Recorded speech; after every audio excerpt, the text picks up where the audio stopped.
¿Qué tal? Buenas. Vamos a continuar con esta sesión de lógica. Esta vez vamos a enterarnos de las ventajas y limitaciones de la lógica. La lógica como lenguaje dedicado a una función conceptográfica de representación tiene ventajas. La ventaja es que nos permite, por ejemplo, ahí lo ven, ¿no? Reducir una expresión de dos renglones.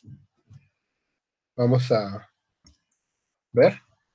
Esta es una expresión, a ver la anterior, de dos renglones que podemos, pues, reducirla, ¿no? Reducirla. Esta expresión, que es de dos renglones, podemos reducirla a una más corta, que es la que aquí vemos.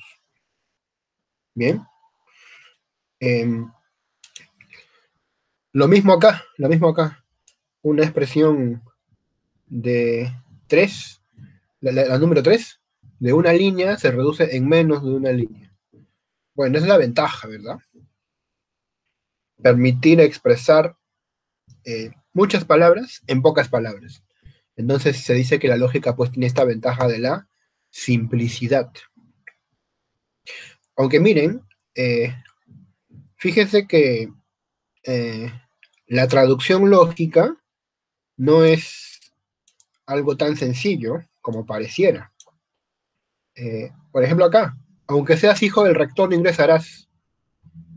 Alguien puede ver ahí hijo del rector, ingresar como dos acciones nada más, y pensará que hay más que dos proposiciones, pero en realidad hay tres. Hay tres, solamente que la primera se repite dos veces, ¿no?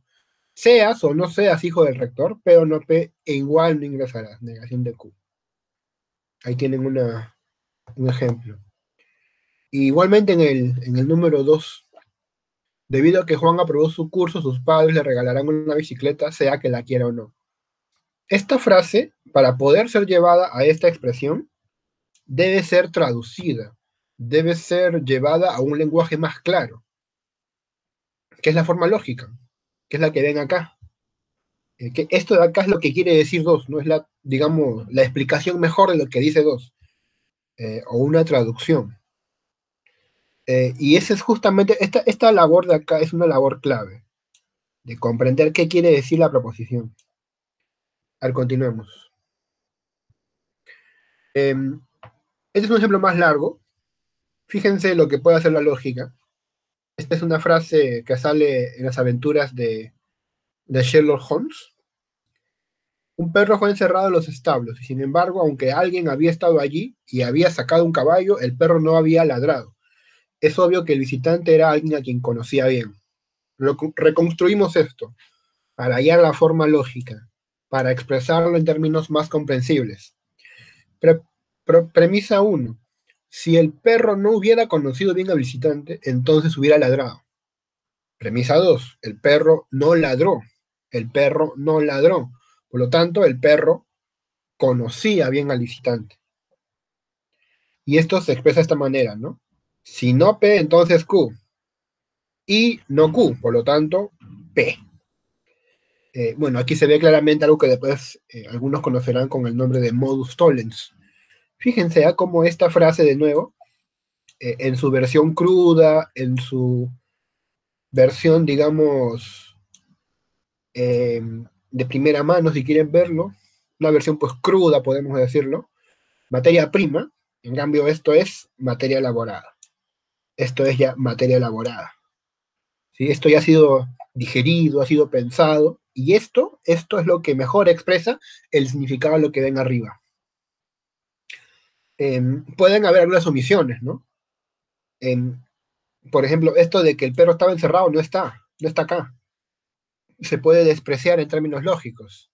Se puede despreciar en términos lógicos. Sin embargo, esta estructura permite explicar mejor lo que está acá, aunque no contenga todas las informaciones que hay, ¿no? Bueno,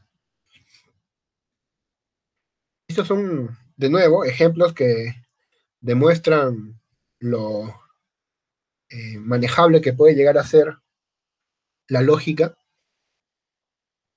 miren, me permite expresar esto, ¿no? Si me voy a explicarlo acá, miren, ¿no? Si me pagan, entonces trabajo, condicional. Y punto. Si no me pagan, renuncio. Y punto. Si me da un incentivo, no renuncio. Y punto. Me dan un incentivo o denuncio a la empresa. Y negación. No trabajo. Por ende, ¿qué sucede? Denuncio a la empresa. Conclusión, fíjense, esta es la conclusión de todo este, digamos, conjunto de premisas. Entonces, denuncio a la empresa. Ahí tienen. A ver, sigamos. Ya que conversa en horas de clases, o sea, debido a que conversa en horas de clase P, entonces negación, pues no comprendo la exposición del profesor. Pero sucede que la comprendí. O sea, sucede que Q. Por lo tanto, no conversa en horas de clase, ¿no? Que es lo que dice acá. 3. Si los resultados de las encuestas son objetivos, entonces las elecciones ya tienen un ganador. Aquí ya, para no aburrir con P y Q, usé otras letras. Se puede hacer, ¿eh? No hay que ser esclavos del P y Q. Si los resultados de las encuestas son objetivos, entonces las elecciones tienen un ganador. Encuestas, entonces ganador. Pero Juan no cree en las elecciones porque son manipuladas por los medios y el dinero. Esta última expresión obviamente es problemática, ¿no? Porque está, entre comillas, al revés. Aquí está el antecedente, ¿no? Debido a que las elecciones son manipuladas por los medios y el dinero, he puesto eso, ¿no? Manipulado por los medios y manipulado por el dinero. Entonces, Juan, ¿qué pasa? Negación de C. No cree, Juan no cree en las elecciones. Y esto es lo que expresa de forma correcta la número 3. Eso es lo que se llama el hallazgo de la forma lógica. Ahora, acá vemos otros casos, ya pues en otro lenguaje, es el llamado lenguaje de la lógica de primer orden. Se recomienda pues aprender ese lenguaje, aunque no es tan difícil. Sin embargo, este curso lo que intenta es ser amigable con los que no entienden algo de lógica. Se intenta, por lo tanto, ser lo más flexible posible. Vamos a ver si me comprenden, aunque sea de manera intuitiva. Este símbolo que ven acá se llama para todo X. Para todo X.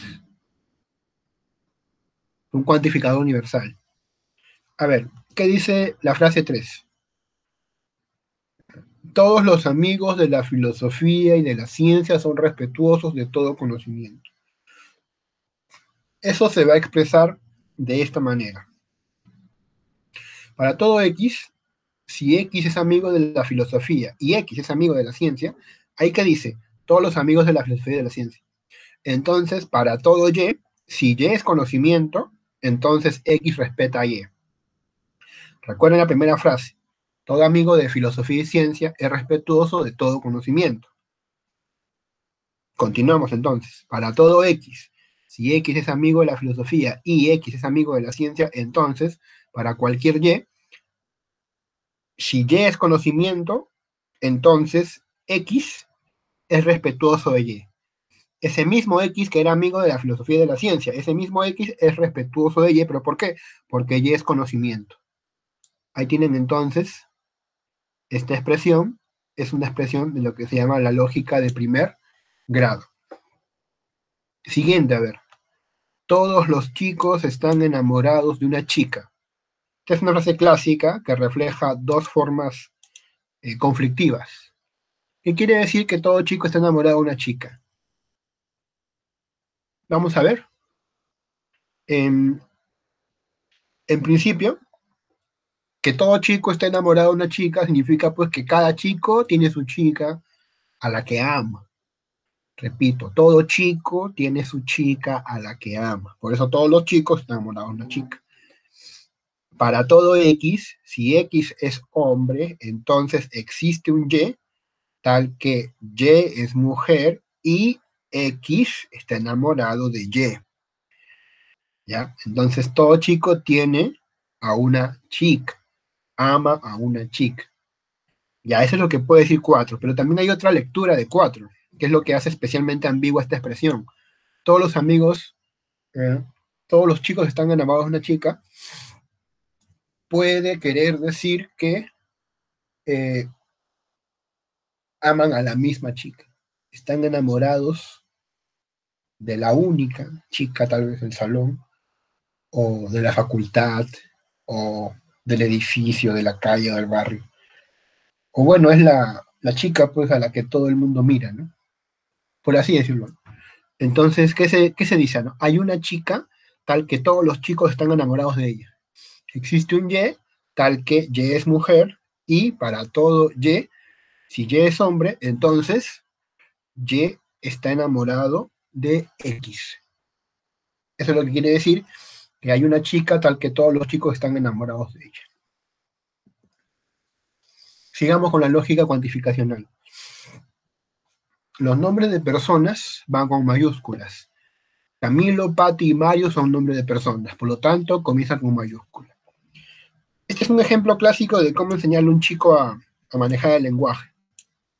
Fíjense. Y sin embargo,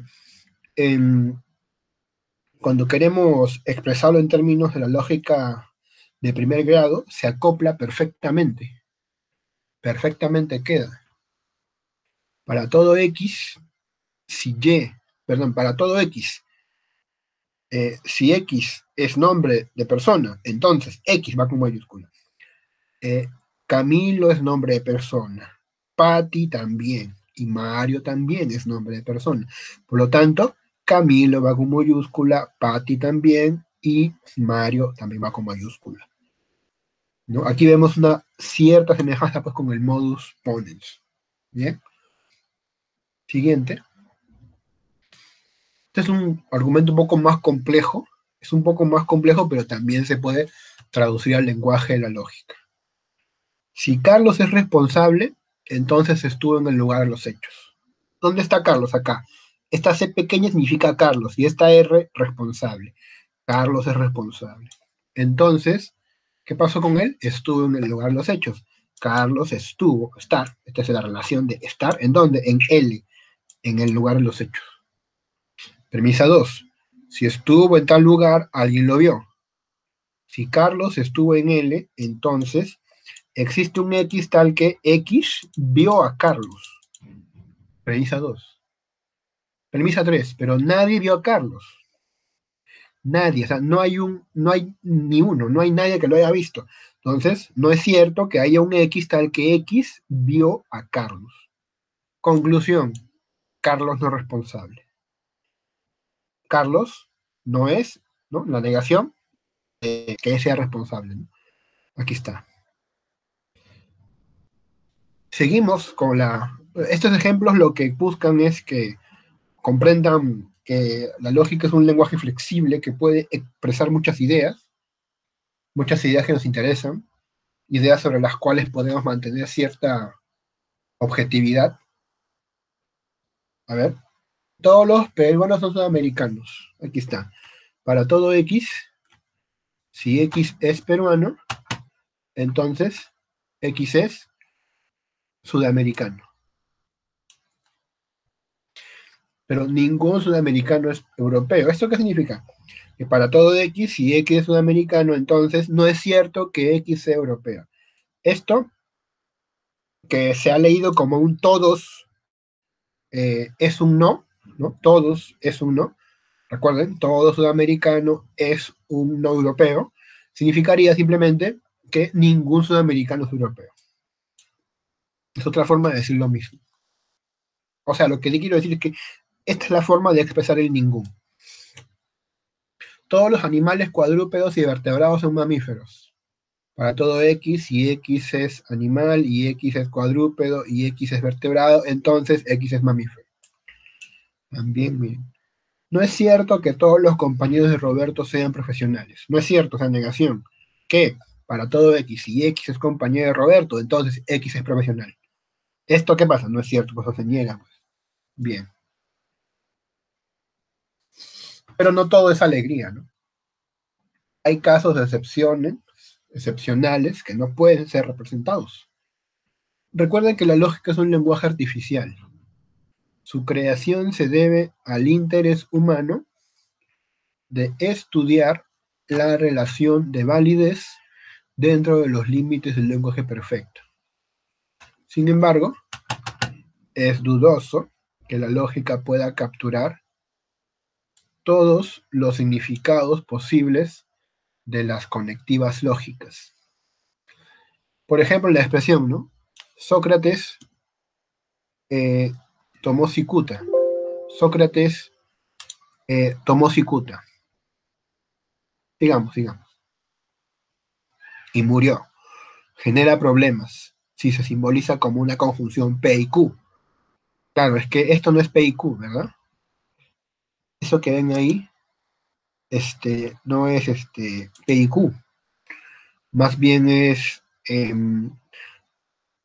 una condicional, ¿no? Pero bueno, porque si fuera P y Q, tendría que equivaler por lógica a Q y P, lo cual puede ser dudoso, puesto que no es posible que Sócrates primero muera y luego tome cicuta. O sea, si fuera P y Q, sería igual que decir Q y P.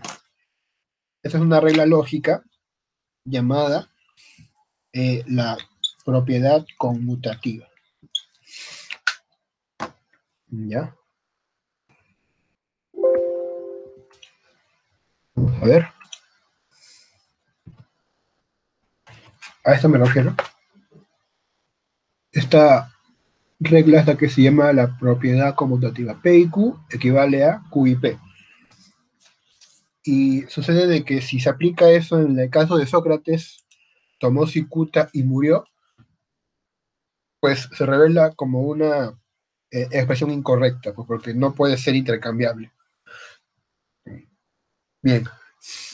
Eh, otro caso para poder continuar, es también con la disyunción.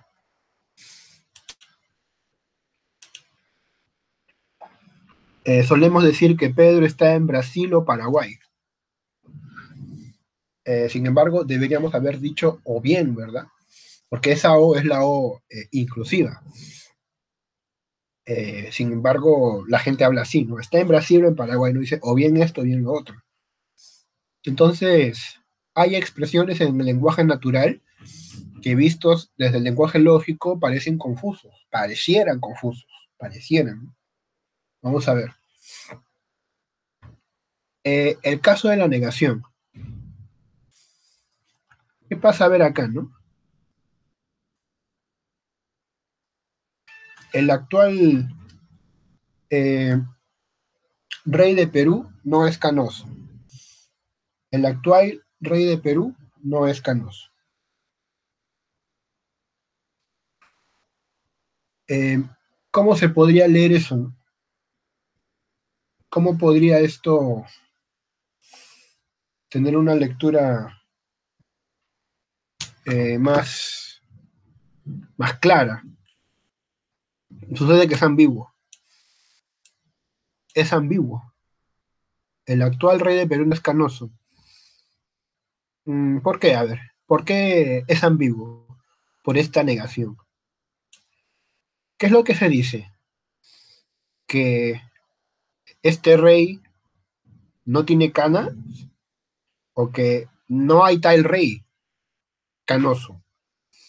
¿Qué quiere decir esto? Eh, que el rey no tiene canas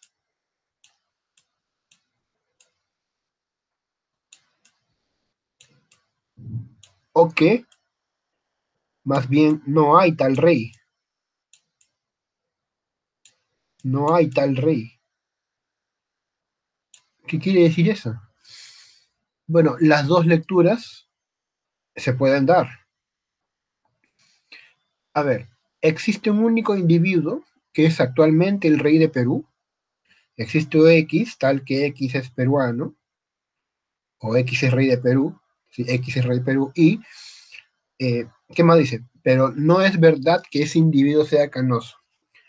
Y para todo Y, si Y es rey de Perú, entonces Y es igual que X. Todo esto significa que solamente hay uno. Es una técnica lógica llamada descripción definida. Y sucede que no es verdad que sea canoso. No, pero esto es lo que sí quiere decir. Eso no parece adecuado, ¿no?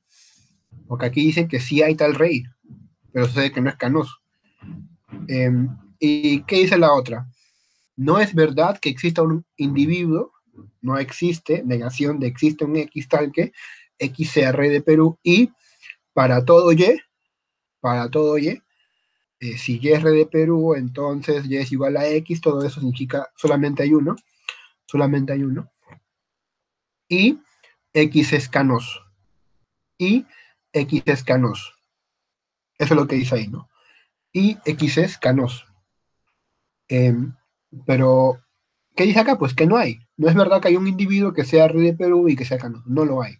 Y esta última expresión sería la interpretación más adecuada para esta expresión. ¿Sí? Como en el caso esto que vimos sobre los chicos que aman a las chicas, ¿no? Bueno, hay limitaciones en la lógica. Primero con la negación, provoca, o sea, hay dificultades para, volvemos, ¿no? Dificultades para entender qué es lo que niega la negación.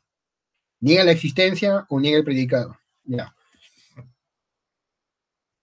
También la O, ya hemos dicho esto, ¿no? Juan tiene 25 o 26 años. Eh, Sin embargo, la disyunción que ahí se ha expresado es una disyunción inclusiva, pero inclusiva significa que puede tener las dos edades, ¿no? Lo cual no es cierto. Debieron haber dicho o bien, o bien. Sin embargo, cuando alguien escribe eso, lo que quiere dar a entender es justamente eso, que tiene a esta o esta, no las dos. Entonces aquí la lógica pues más bien puede confundir. Hay una limitación. La conjunción, ya hemos expresado algunos ejemplos, también exhibe usos en el lenguaje natural que son incompatibles con la formalización lógica. Sartre dio una conferencia y murió. Por lo tanto, C de conclusión, ¿no? Uno, conclusión, ¿no? Sartre murió y dio una conferencia. ¿Sí? Esto, bueno, puede verse como conclusión o como una comparación, ¿no? A ver, ¿qué relación hay entre 1 y C? Sartre dio una conferencia y murió. ¿Es lo mismo que Sartre murió y dio una conferencia? Recuerden el ejemplo de Sócrates, ¿no? No es lo mismo, ¿no? Pero debería ser por la propiedad conmutativa. Simón se casó y tuvo un hijo. Es lo mismo que decir, Simón tuvo un hijo y se casó, ¿no? ¿Qué diría? Pues, ¿no? Las conservadoras o los conservadores, ¿no? Alguien que se casa habiendo ya tenido un hijo, ¿no? En fin. Bueno, ¿no son equivalentes o no? Si consideramos que tanto uno como C, en ambos casos son equivalentes, por la ley de conmutatividad se origina un problema. Pues habría que afirmar que ambas proposiciones dicen lo mismo, pero lo que se logra captar no parece ser la misma información. ¿Cómo es posible morir y luego dar la conferencia? Con estos casos notamos que la idea de sucesión temporal queda fuera del análisis veritativo funcional. La condicional también tiene problemas. A veces solo queremos afirmar que el antecedente es falso. Si 2 y 2 fueran igual a 1, Russell sería un dios. ¿Sí? Si 2 más 2 son 1, entonces Russell es Dios.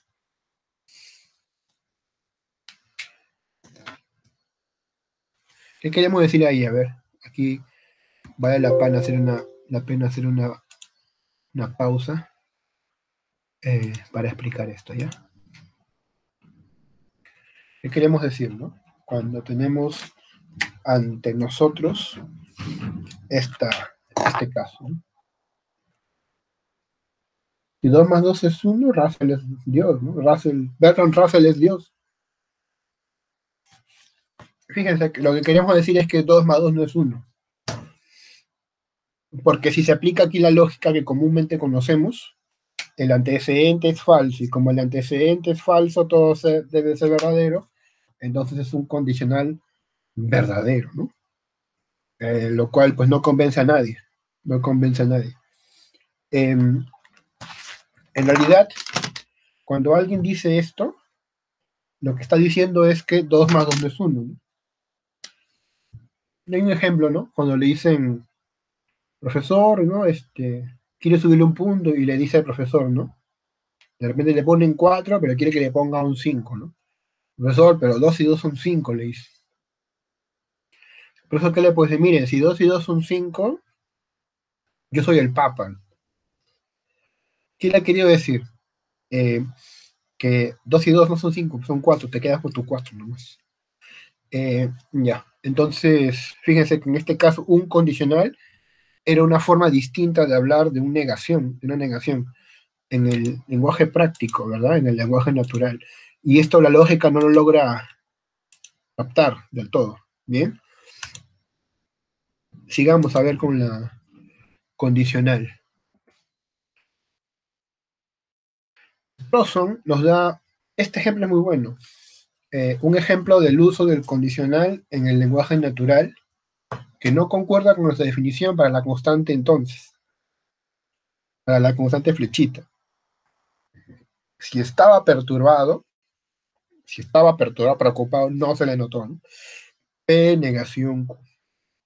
P negación Q. Este enunciado no expresa ninguna relación de fundamentación entre el antecedente y el consecuente, y sus condiciones de verdad tampoco coinciden con las de la condicional, pues resulta falso cuando el consecuente es falso, tenga el valor que tenga el antecedente. No tomaríamos como equivalente el enunciado si se le notó perturbado, entonces no lo estaba, a pesar de que esta expresión, fíjense, es la transmutación. Transmutación, bueno, no, se llama en realidad transposición, ¿no? La transpuesta, ¿no? La transposición de esta. Son equivalentes, ¿verdad? Por lógica son equivalentes, pero en el significado no. ¿Qué sentido tiene eso? ¿No? Si se le notó perturbado, si se le notó, entonces no lo estaba. Pierde el sentido que tenía en el primer caso. Aunque sí creemos, fíjese, no es equivalente a esto, pero sí es equivalente al segundo caso, que es la definición de la condicional. Saben que si aquí aplicamos de Morgan, ¿qué dice, no? No P o no Q, que equivale a esto, ¿no? ¿Saben, no? Entonces, ¿el equivalente de esto cuál es?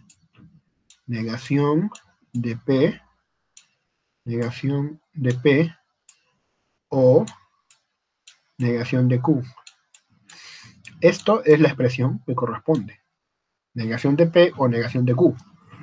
Ya, que es lo mismo que aquí está. En este caso sí coincide, vamos a ver por qué. Sí creemos que también podría decir, no es verdad que estaba perturbado y se le haya notado. Eso sí, contiene el significado de 1, pero en cambio 2 no. Para que sea, ¿no? 1, 2 y 3. Fíjense, ¿eh? Los 3 en lógica son equivalentes, pero con respecto a lo que quiso decir, solo coinciden 1 y 3, pero 2 no. Ya, eso es problemático. Puestas así las cosas, tendríamos que encargarnos de la tarea de explicar estos problemas. A ver, esto lo podemos explicar, ¿no? ¿Qué hacemos con estos desajustes entre los usos de las conectivas lingüísticas y los significados con los que caracterizamos los usos de las conectivas lógicas, ya sea en términos de condiciones de afirmación o en términos de condiciones de verdad? ¿Qué hacemos con estos desajustes? Podemos dar 3 tipos de respuestas. Los usos no recogidos en lógica clásica podemos tratar de recogerlos en otros sistemas lógicos no clásicos o en extensiones de la lógica clásica. O podemos crear nuevas lógicas. 2. Todos los usos de las conectivas lingüísticas no pueden ser adecuadamente recogidos en ningún sistema lógico, ni es posible una variedad de sistemas lógicos tal que cada uso natural esté representado en alguno de ellos. Esa es una respuesta más escéptica, ¿no? La verdad es que el lenguaje natural es incomprensible totalmente, entonces no pretendamos comprenderlo, no solamente lo poco que podemos comprender, eso, quedémonos con eso. Tercer tipo de respuesta.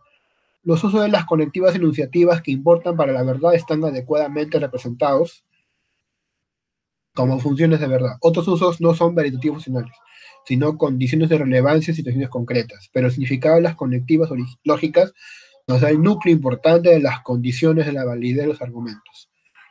O sea, eh, si bien no podemos expresar todo, eh, con ayuda de la lógica, todo lo que es relevante en el ámbito lingüístico natural, pero hay algo que sí podemos expresar, ¿no? Entonces, quedémonos con las funciones de verdad.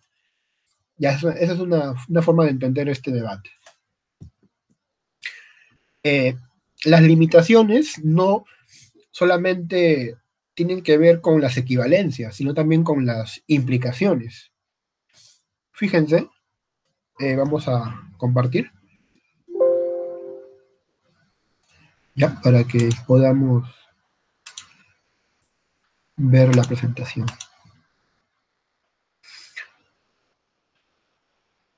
Ya está.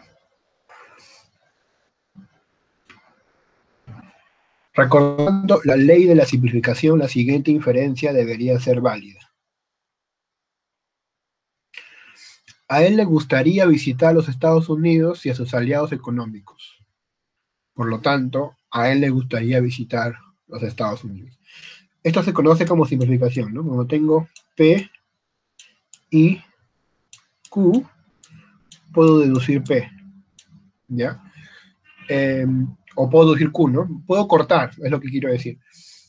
Pero uno puede ser verdadero y C falso, porque el deseo de él, de alguien, podría ser visitar ambos lugares y no solamente uno. O sea, esto podría ser incorrecto. La deducción de C a partir de 1 podría ser incorrecto. Lo mismo pasa con alguien que desea aprender a traducir el inglés al español y viceversa. Lo que no daría apoyo para inferir que esa persona desea tan solo aprender a traducir el inglés al español. Esta I es controversial, pues, ¿no? La I que aquí se representa como si fuera una, una conjunción. Otro ejemplo, si alguien pide whisky y soda, se sentiría incomprendido si solamente le traemos soda. Pues, ¿no? Decimos, no, pero por simplificación tú solamente quieres uno de los dos, toma, pues toma soda. ¿No? Entonces, no, pues, ¿no? La transposición, que también hemos estudiado, hace ratito nomás, pero igual se puede recalcar. Si él me interroga, yo no le respondo. Ya. Apliquemos transposición. Recuerden qué dice la transposición. P, entonces Q, ¿a qué equivale? Vamos a poner un símbolo ahí. Equivale a negación de Q, entonces negación de P. Entonces, si él me interroga, yo no le respondo. ¿A qué equivale? Si yo le respondo, entonces él me interroga, él no me interroga. Si yo le respondo y estoy negando eso, entonces él no me interroga, niego también eso. Pero eso no tiene sentido. ¿Qué le voy a responder yo si él no me interrogó? De nuevo, ¿no?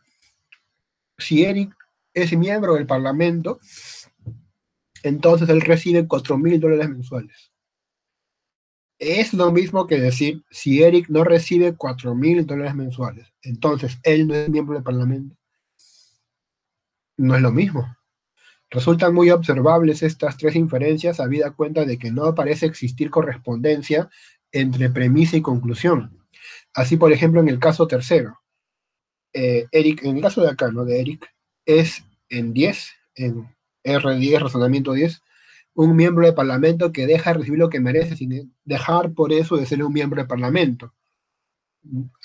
Por ejemplo, los congresos algunos están proponiendo no recibir sueldo para poder enfrentar esta crisis de la pandemia.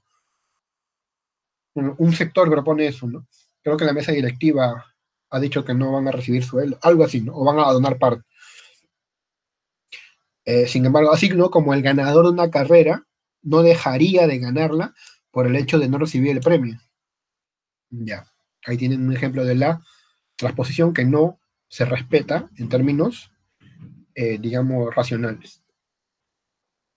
Este ejemplo es mucho más complejo. Vamos a verlo, pues, si logramos entenderlo. Los siguientes son casos de la falacia de negación de antecedente.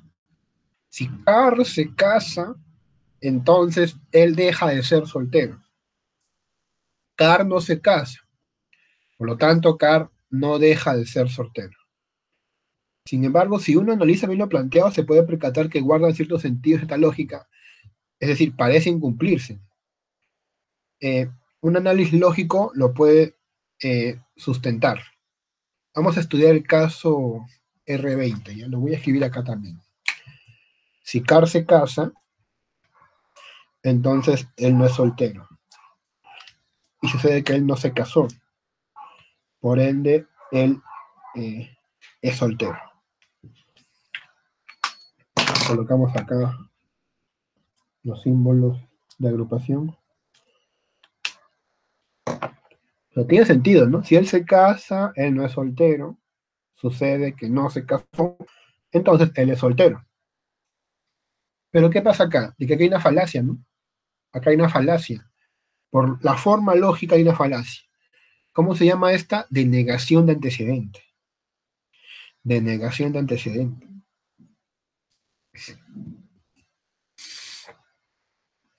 ¿Qué hacemos a ver con esta falacia de negación de antecedente?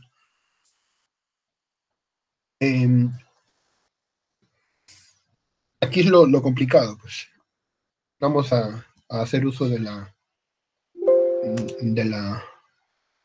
nuestra pizarra. Miren, tengo acá la estructura de la condicional, que es una falacia, ya hemos visto, ¿no? Lo que quiero es entender qué sucede acá. A ver, bueno, voy a suponer que es falso. Voy a suponer que es falso. Cuando yo supongo que el antecedente es falso, perdón, que la condicional es falsa, ¿no? Entonces, ¿qué sucede? Que todo el antecedente es verdadero y todo el consecuente es falso. Ahí está. En ese mundo, ¿qué sucede?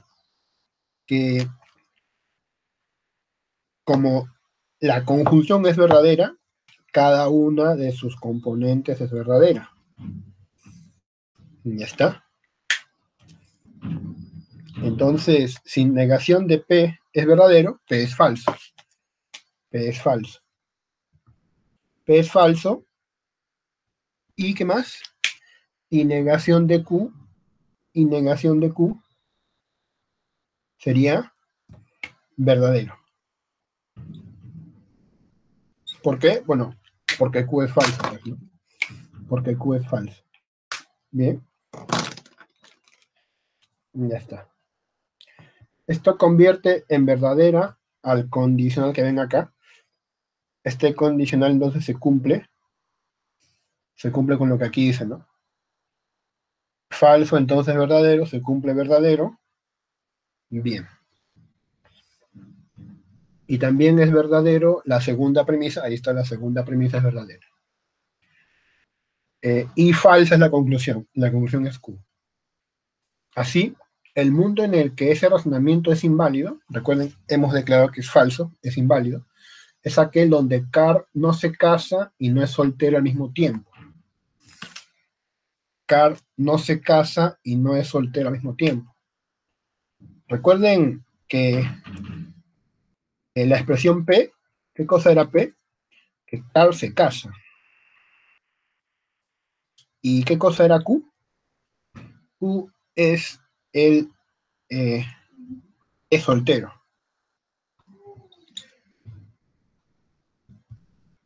Ya está. Entonces, ¿qué sucede?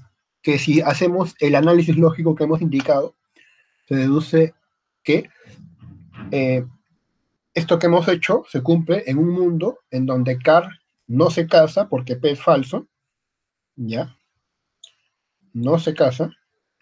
Y el otro, donde al mismo tiempo eh, ocurre de que él tampoco es soltero. Tampoco es soltero.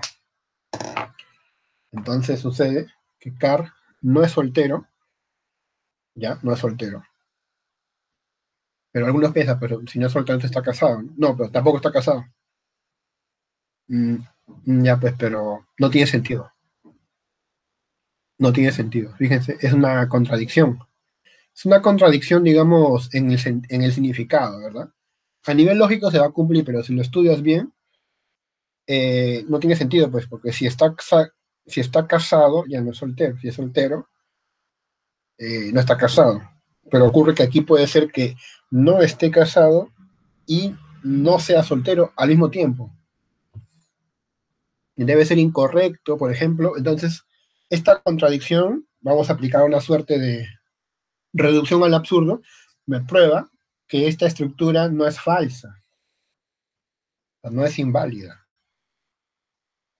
¿Por qué? Porque si supongo que es falsa y llega una contradicción, entonces eh, hay que rechazarla, el supuesto.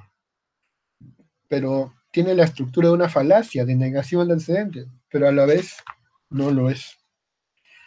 Eh, bien, ya estamos por terminar, así que vamos a eso.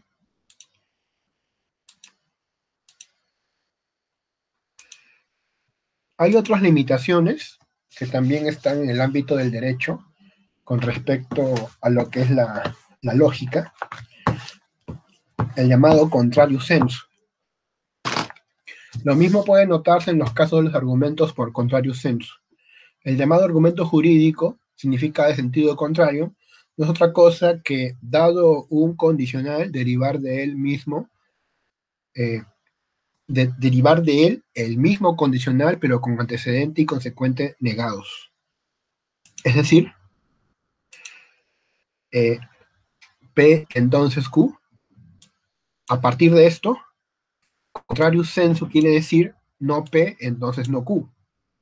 O sea, P, entonces Q, entonces P, entonces no P, entonces no Q. Pero no debería ser así, no debería ser no Q por transposición, ¿no? Entonces no P. Debería, ¿no? Pero no lo es. Pero no lo es. Por el contrario sensu. Un ejemplo, a ver, para que vean cómo esto sí tiene sentido en el ámbito jurídico, aunque no en el ámbito lógico. Por eso repito que la lógica tendría limitaciones. Si la ley dice, si alguien tiene 18 años, entonces ha alcanzado la mayoría de edad. Por contrario sensu, resulta que las personas que aún no han cumplido dicha edad son menores. Y tiene sentido. Si la ley dice que durante el proceso electoral todos los días son hábiles, son hábiles, ¿no? Durante el proceso electoral todos los días son hábiles, digamos que se puede hacer el trabajo. De la interpretación a contrario sensu resulta que fuera del proceso electoral no todos los días son hábiles. Bien, hay que señalar que la estructura lógica del contrario sensu constituye una variedad de la falacia de la negación antecedente. Sin embargo, en el derecho no es falaz. Y ya vamos cerrando. Puede ser que nuestro lenguaje natural sea totalmente representado por un lenguaje artificial. Es la lógica un lenguaje fundamental que, por no tratar de algún tema específico, se aplica a cualquier situación concebible. Debemos afirmar que la lógica resulta inapropiada y hasta desorientadora, pues no logra dar cuenta de ciertos razonamientos que usamos en la vida diaria y que además da por válidos otros que tras un análisis se revelan como falaces. El tema es delicado, pero demuestra lo sano que es para la racionalidad someter los estándares de validez y corrección del lenguaje formal a la evaluación y testeo que se le puede hacer desde el lenguaje natural. Sin embargo, no creo que sea conveniente patear el tablero y afirmar que la lógica es una pura pérdida de tiempo. La gente puede tomar este argumento para decir, ¿no ves? Entonces, ¿para qué enseñar lógica? Pues no, mira tantas cosas que nos perdemos. No, pues no creo. Sostengo que para elaborar estas críticas tan específicas a la lógica hay que partir de cierto marco teórico. No se puede criticar sin hacer uso de una lógica evaluadora de nuestra actividad racional. Es en ese sentido que considero que la lógica, en tanto el lenguaje artificial y formalizado, cumple una función propedéutica de enseñanza y formación intelectual básicas. O sea, la lógica hay que aprenderla, pues. No negarla ni. Pero también hay que saber enseñarla, pues es el problema. El problema es que algunos piensan que la lógica es pura matemática y se alejan de la lógica, pues, porque no es para matemáticos, ¿no? La lógica es para el ser humano, ¿no? No es, ni siquiera es para el académico, es para el hombre, para el ser humano. La lógica, a ver, ¿qué les parece? Es una ficción. O sea, hay que imaginar que todos son lógicos, ¿no? Es un principio, digamos, entre comillas, de caridad, ¿no? Todos son lógicos, nadie quiere que no lo entendamos. Es una ficción conveniente en la que vale la pena creer porque orienta nuestra manera de ordenar nuestros pensamientos y además nos disciplina, ya que al obedecer ciertas reglas y cánones abstractos, nuestra mente aprende el ajedrez del razonamiento. Sin embargo, la realidad siempre supera la ficción. La lógica es una ficción, pero la realidad, el lenguaje natural, supera la ficción. Y el lenguaje natural, en tanto realidad a la que inevitablemente se ve ligada a la lógica clásica y formal, es de amplio uso y mantiene una constante energía creadora y vigorosa, que logra romper todo paquete encapsulador que pretenda encerrarla entre ciertos límites. Y aquí, pues, los poetas, obviamente, que tienen una gran ventaja. Eh, pero si aprendieran lógica, como creo que lo saben, tendrían muchas más herramientas para poder hacer pues sus creaciones. Finalmente, creo conveniente afirmar que la dualidad lenguaje natural, lenguaje lógico es de la misma matiz que indeterminado determinado. Sin embargo, mientras que las paradojas del lenguaje natural son hasta cierto punto esperables e incontrolables, todavía debemos tener la esperanza de evitar incongruencias a partir del uso del lenguaje formalizado, al menos desde el punto de vista de uno iniciado. Y a los expertos y veteranos aprendices de lógica con más desarrollo les podemos invitar a confrontar grupos de investigación, a conformar grupos de investigación destinados a un paradero complejo.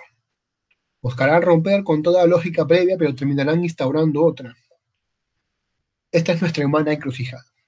Y sin embargo, tiene sentido preocuparnos por nuestro modo de razonar, pues como está escrito en Proverbios 23:7, como el hombre piensa, así es su vida. Ya, eso es todo lo que podemos decir hasta el día de hoy. Bien, han sido muy generosos con su tiempo. Mañana nos vemos hasta otra oportunidad.